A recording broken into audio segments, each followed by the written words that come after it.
Joining me now is Congresswoman Jan Schakowsky, Democrat from Illinois, and MSNBC political analyst Richard Wolff. Thanks, both of you, for joining me. Congresswoman, I was about to go off into a sermon because it's just outrageous. How can you call firemen, policemen, teachers a bailout? Well, I don't think any Americans would agree with that. They want to make sure that their streets are safe, that our first responders are available when we have natural disasters and fires, and certainly want their children to get a good education. And the very idea that he would call that a bailout when people are feeling so deserted because of the obstructionism of the Republicans. They feel that there is no help coming from the Congress.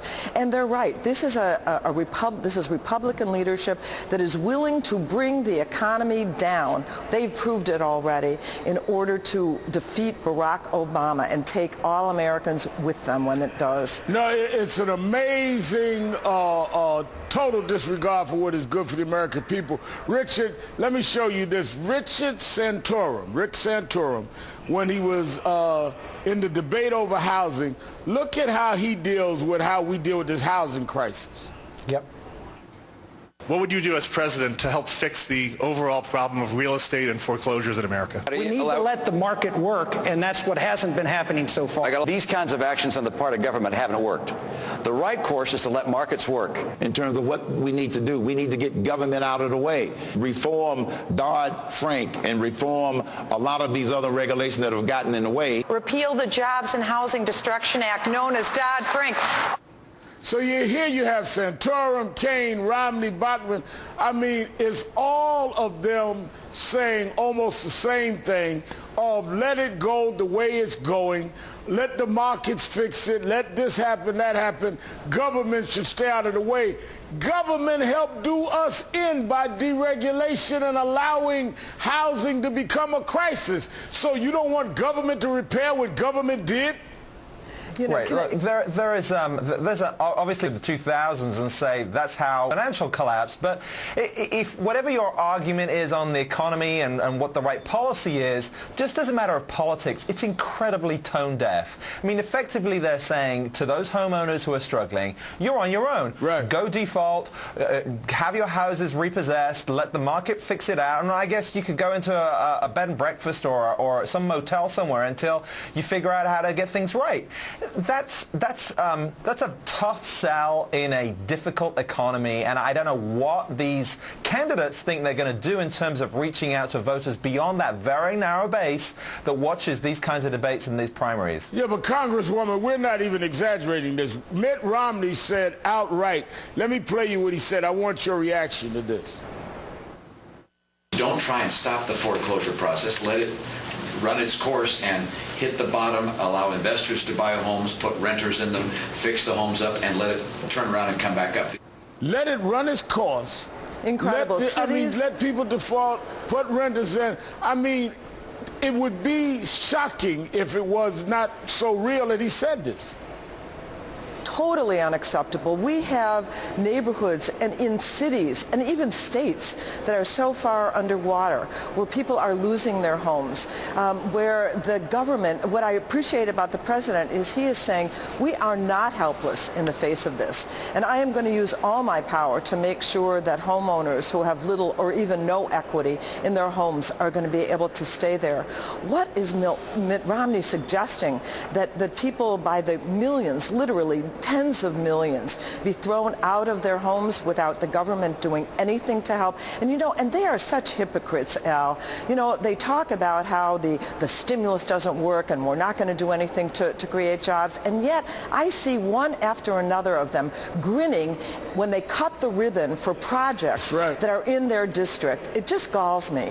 Now, and the thing that amazes me, Congresswoman, is if government didn't deregulate and allowed these banks and others to put homeowners in this position, they wouldn't be in this position. So government, who citizens had the right to feel was protecting them from these kind of predatory situations, has to repair what government did. How do you step back now and act like we have nothing to do with it when you had everything to do with it, when people thought they were being protected and they were not? They voted for the bailout, and now they're saying that we want to deregulate once again. We want to allow those same Wall Street moguls that got us into this economic disaster to be able to do it once again. And then just to let these banks who aren't helping these homeowners whatsoever, just let it run its course. This is not the United States of America that I grew up in, Reverend. Now, Richard, let me show you what he said. He says it's not our problem; it's a state problem. Look at this. Don't come to us about this. Mm-hmm. I certainly do approve of firefighters and police. The question is whether the federal government ought to be raising taxes on 300,000 small businesses in order to send money down to bail out states for whom firefighters and police work. They are local and state employees. Now, help me with this, Richard. You're a smart man.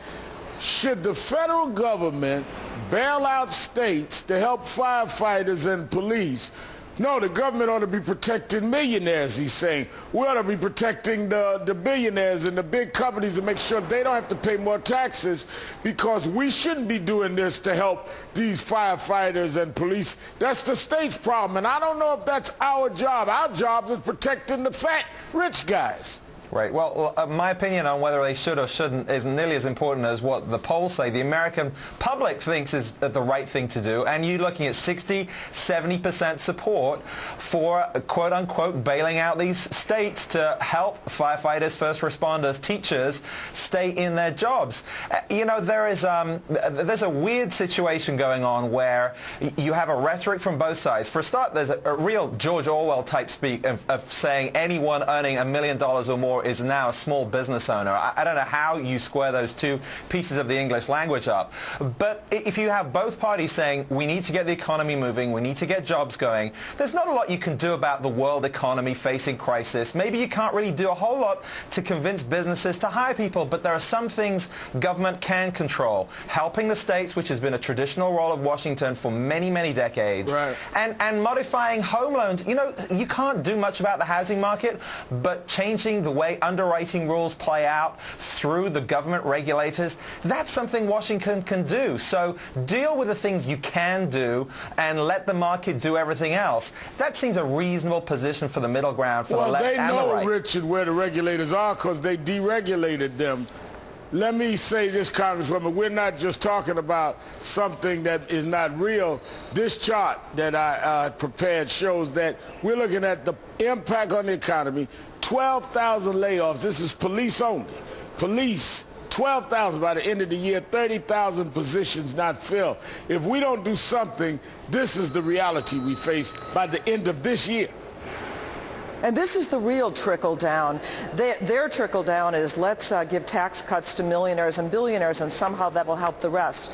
But the real answer is, the real trickle down is that when you cut government spending at the federal level, you end up with state and local governments having to lay off their workers, critical workers that everyone needs to keep their neighborhoods and their communities flourishing and safe.